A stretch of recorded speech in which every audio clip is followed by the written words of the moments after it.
Bitcoin getting crushed again. It is now off 16% since hitting all-time highs earlier this month.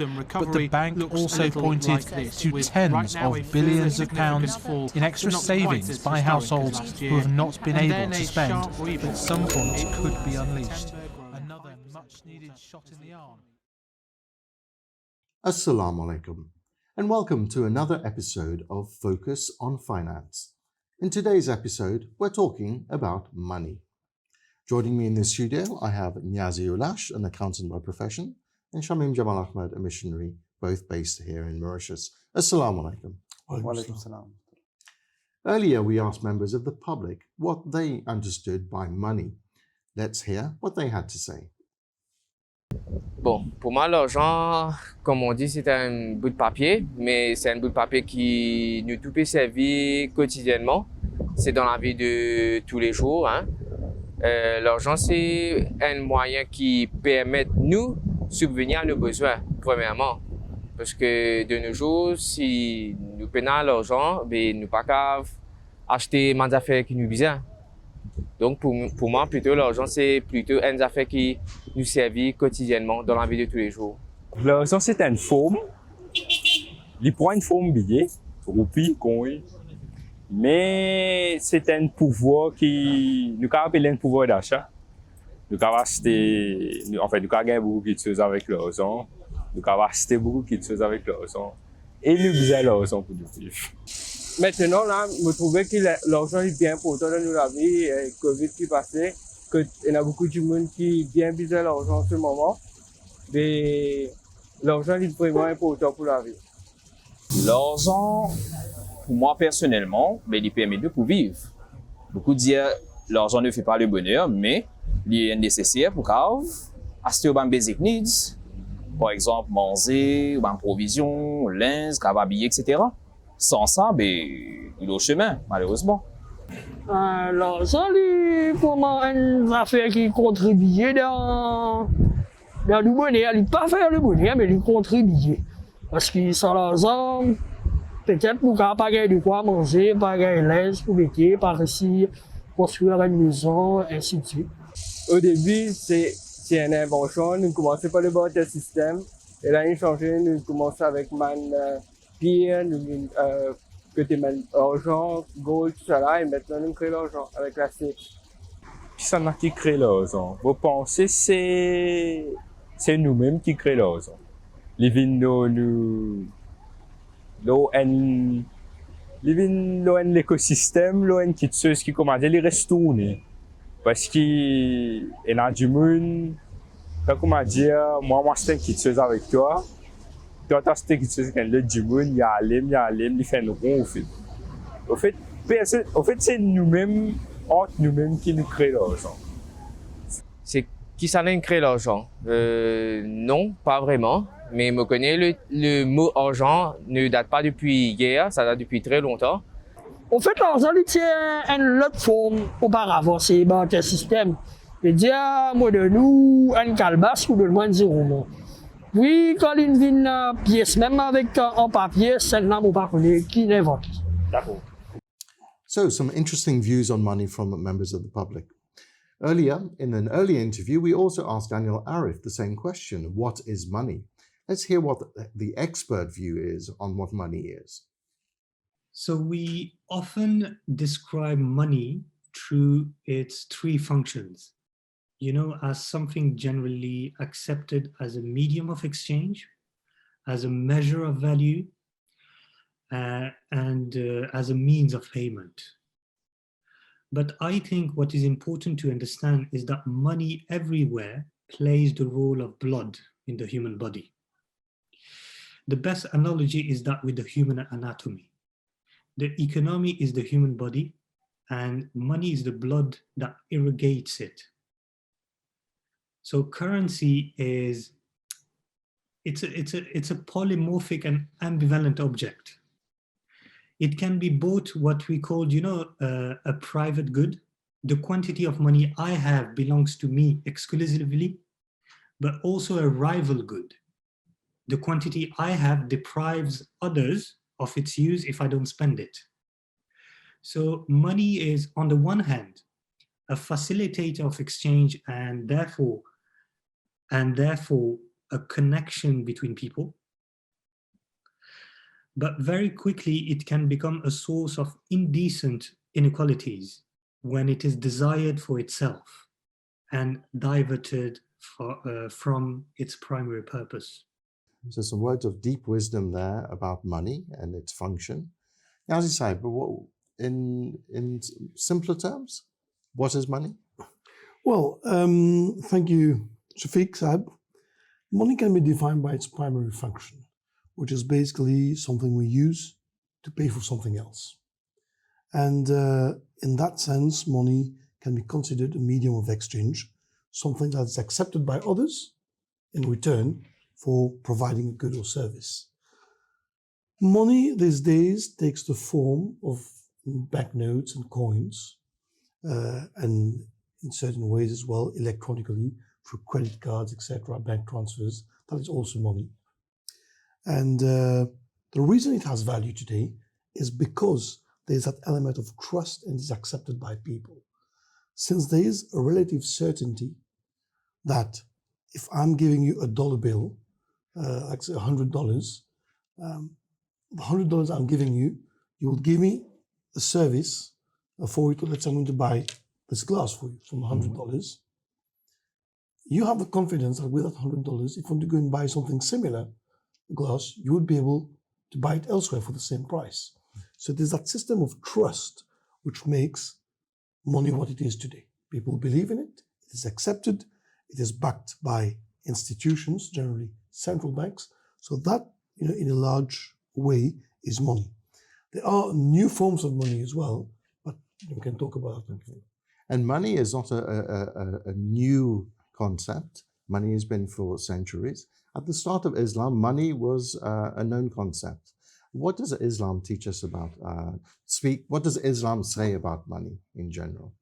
Well, basically, the main Islam, when it speaks about money, the primary teaching that the Holy Prophet ﷺ gave us, and this is in direct contrast with what we see today, is that money in itself is not an asset. Money, as rightly defined by Niazi Saib and as the expert Danyal Saib, is a means of exchange, but in itself is not an asset, and in itself it cannot multiply by itself.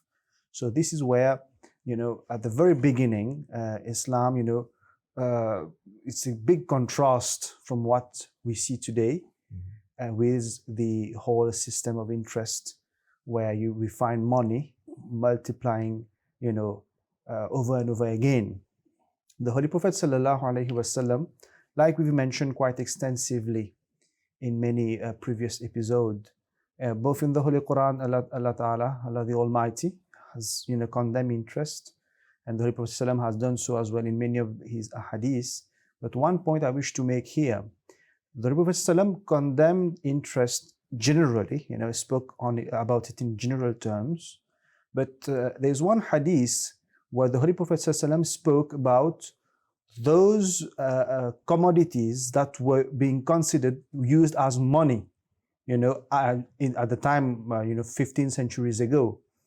The Holy Prophet ﷺ referred to gold, silver, barley, wheat. Those were the main commodities that were being used, in a barter system as the main something which was accepted as an exchange to facilitate trade. Speaking about those items specifically, the Holy Prophet ﷺ declared in one hadith of Bukhari that if these items that he termed as ribawi, that if the items were to be traded, it must be traded equally in size, weight, quantity, value, and must be exchanged at the same time to avoid riba.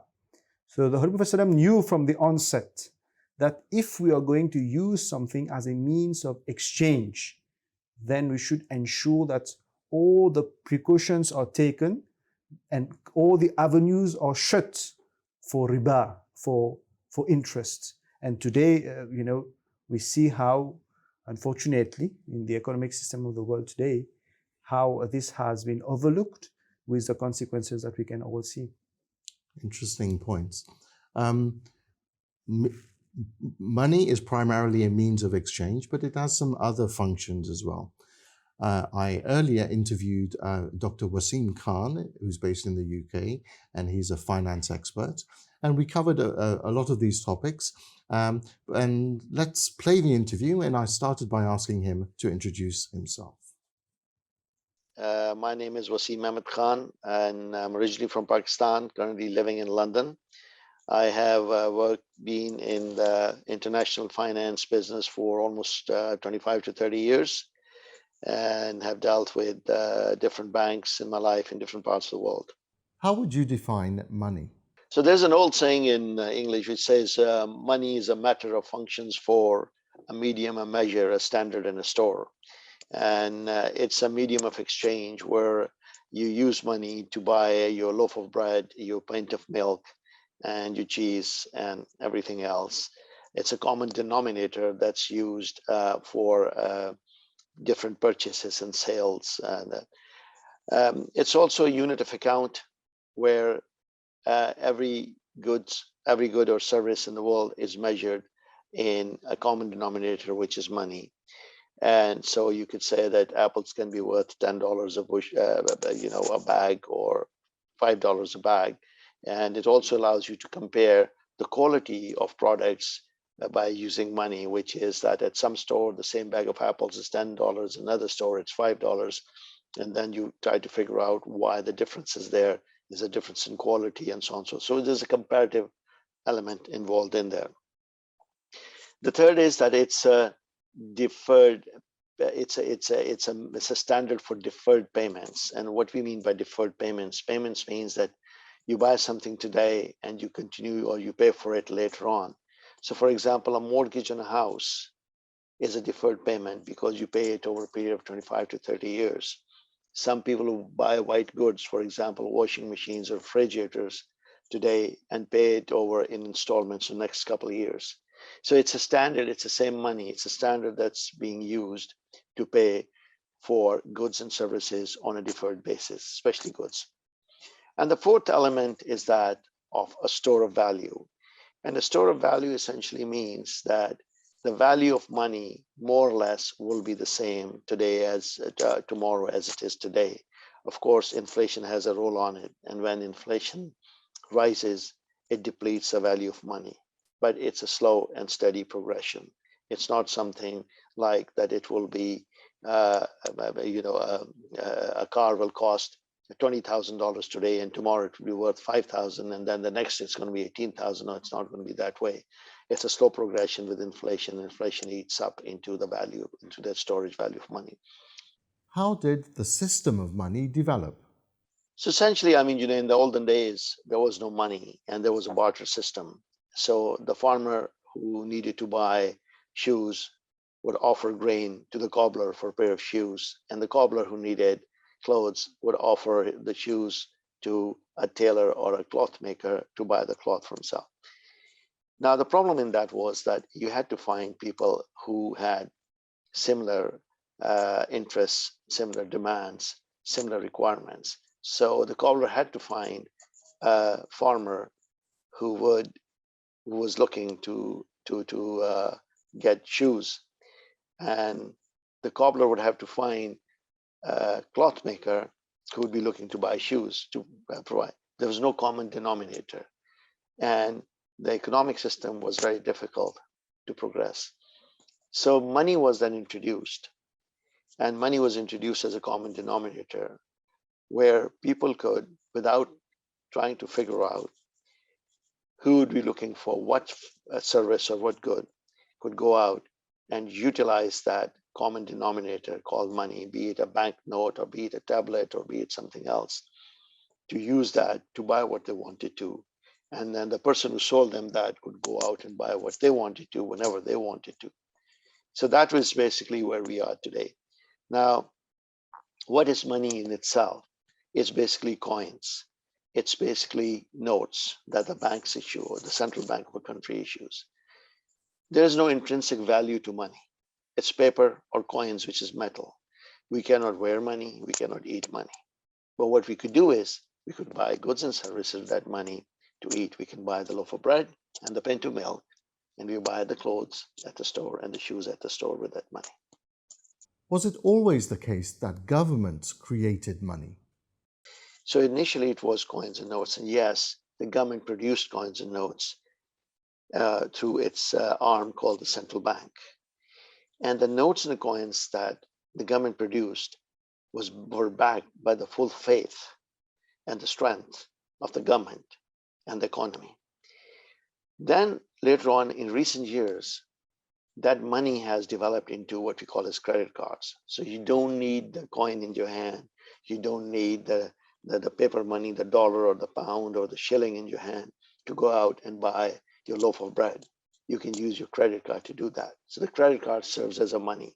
That's why in common parlance, you call it plastic money. Essentially, I mean, again, from a transaction point of view, the money that's currently circulating in the global economy are the notes and coins, and then backed by those notes and coins is the credit cards, which are basically functions of the banking system, or products rather of the banking system that are being used to pay for goods and services, to clear debts, to basically essentially buy things that people want or sell things what people want with those.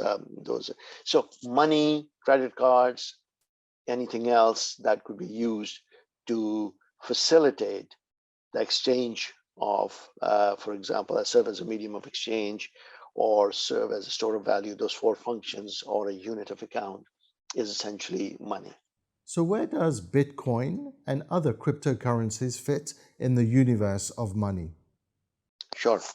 So we define money as a matter of four functions, which was medium of exchange, a unit of account, a standard of deferred payments, and a store of value. So let's take Bitcoin and see whether Bitcoin or any of the other cryptocurrencies, be it Ethereum or the Dogecoin or whatever, do they fit these functions? Now, can you take a Bitcoin and go out and buy that loaf of bread or pint of milk? You cannot. Can you denominate your accounting services, the cost of your travel by air or by train or by Uber in Bitcoins? Cannot, right? Can you buy a house and mortgage it through Bitcoins as a deferred payment? No, you cannot, right? Is it a store of value? Not really. A store of value is something that is stable over a long period of time. Yes, there is some ups and downs, but small. Look at the volatility in the price of the Bitcoin. So if you look at the Bitcoin over the past 5 years, the value of Bitcoin has gone from less than $1,000 to recently on the 8th of November when it peaked at about close to $68,000. And since then, in the last 6 days, it has come down to about $56,000. So is it a store of value? No. So since cryptocurrencies do not fit those four functions, they're not really currencies. So calling Bitcoin and cryptos as currencies is a misnomer. They are not currencies. They do not serve those four functions. Then you ask the question, what is a Bitcoin? What is a cryptocurrency? A cryptocurrency is not a currency, is not an asset. It's basically a game of chance, which is in Arabic called maisir, where some people will make money at the cost of many others. It's lottery, it's gambling. That's basically what it is. It's neither an asset nor a currency. Can you please explain to us the national currencies of countries, the pound, the dollar, etc.? Sure. So every country has a currency which they have given a different name. So in the US, it's called the US dollar. In Canada, it's a Canadian dollar. In Mexico, it's a Mexican peso. In Brazil, it's a Brazilian dollar, or it's a Brazilian real, sorry. In the UK, it's a pound sterling. In Nigeria, it's the naira. India, Pakistan, it's a rupee, right? So every country has given it a different name, but the underlying meaning of that currency, the underlying functions of those currencies is exactly the same. So when you are in Chicago, you use a dollar to buy your loaf of bread and your pint of milk. When you're in London, you use the pound sterling to buy your loaf of bread and pint of milk. If you're India and Pakistan, you use a rupee to do that. If you're in Nigeria, you use the Nigerian naira. If you are in Addis Ababa, you use the Ethiopian birr to buy your bread and pint of milk, right? So the underlying function is exactly the same. Currencies serve those four functions in each of these countries. They have different names. Now, how do these compare to each other? Exchange rates are a complex topic, but the basic element in exchange rates is that the value of the currency of a country versus that of another country is determined by the political and economic strength of that country. A country where you have political stability, a country where you have economic stability, the currency of that country is going to be stronger compared to countries which are weaker politically and economically. So in countries like the United States, where you have had, fairly stable governments over a long period of time, a fairly stable economy without too much volatility, the dollar has been, for a long time, been a very strong currency and continues to be that, and continues to serve as 70% of the global central bank reserves. Okay? Take that to, for example, our dear country, Nigeria, where the naira, because of political uncertainty and other issues in the economy, has suffered a lot over the last 10 years. You take some other countries like Pakistan, where the rupee has fallen quite significantly over the last 5 years. So economic growth, low inflation, interest rates in real terms, and the political stability of the country, they are the backbone of the currency and determine the value of that currency, of that country, the stable country, against the currencies of other countries. So an interesting and wide-ranging set of answers from Wasim Sahib. Is a wealth of knowledge.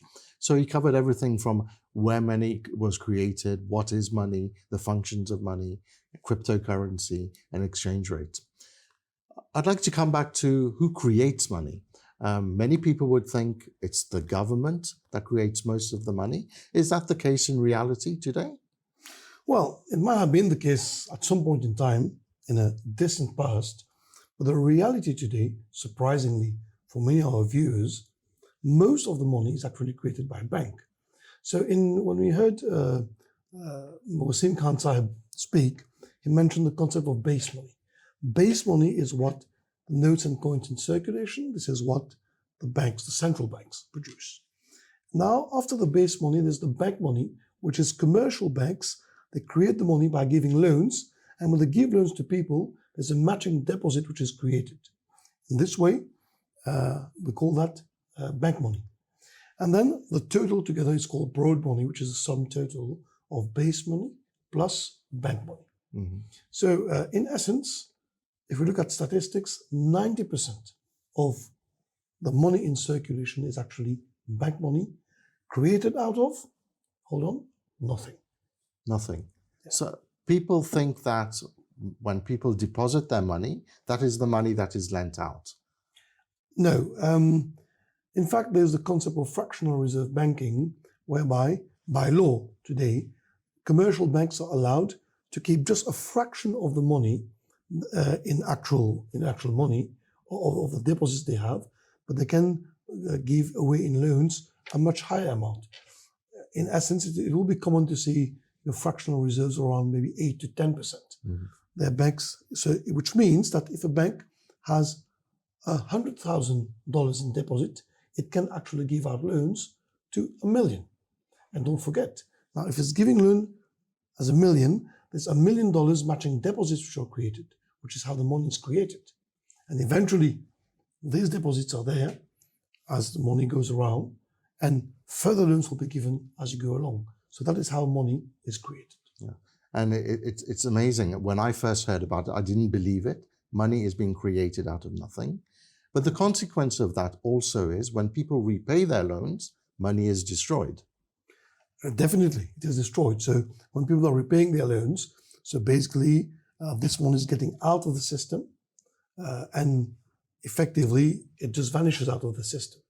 But then from a sum total perspective, there are more people taking out loans and getting those new deposits than those being refunding, and that's pure mathematics. 100,000 becomes 1 million, the million will become 10 million or 100 million, so it goes on like that. And then when you factor in interest, which is banned in Islam, so a bank is creating money out of nothing and earning interest on money that it has created. It's a nice business to be in. It's a fantastic business, not even a zero-sum game. It's a negative game for the people taking the loans. But look, I mean, in reality, yes, that is the banking system today, how it evolved. There are some advantages to it, but there are several drawbacks. And coming to another part of the interview, Dr. Wasim talked about cryptocurrencies, Bitcoin. I think this has been fashionable and making a buzz, even in the Ahmadiyya community. Perhaps tell us what the Khalifa has instructed or advised us to do in relation to this. Yes, Shafique said it's quite, these days, especially among the youth, it's quite, the craze, to invest in Bitcoins. But recently, the Khalifa, the worldwide head of the Ahmadiyya Muslim community, stressed on the volatile nature of cryptocurrency and Bitcoin. And this is something which our expert Wasim said mentioned how, we've seen the value of that currency, fluctuating at an, crazy rate. And Huzur rightly, warned Ahmadis that this is a form of gambling. This is what the expert referred as maisir, something which ultimately you don't have control over the outcome. And this is how actually maisir is defined. It is something where an investment where you don't have any control on the outcome, and also sometimes the investment and the profit made is in no way proportional to the investment, the initial investment. And this is what we see, that people investing, in Bitcoin, who invested in Bitcoin, let's say a few years back, a few dollars, today they are, millionaires and billionaires. So and it takes a form of gambling, and people have suffered huge losses, those who invested in cryptocurrencies. And there's no way whatsoever to trace those transactions, because it has been created out of nothing, and in several cases without proper regulations. So when this was, when this disappeared into fine air, there was no one to come and where should we turn to look for help? So just after a few hours, they had nothing left. So this is why the Khalifa discouraged the members of the Jamaat that we should not go into these type of investments. So that brings us to the end of our program. Jazakumullah, Niazi Hoolash, Shameem Jamal Ahmad, and our interviewees, Danyal Arif Sahib and Dr. Wasim Khan. Thank you, dear viewer, and I hope to see you again in another program of Focus on Finance. Assalamu alaikum.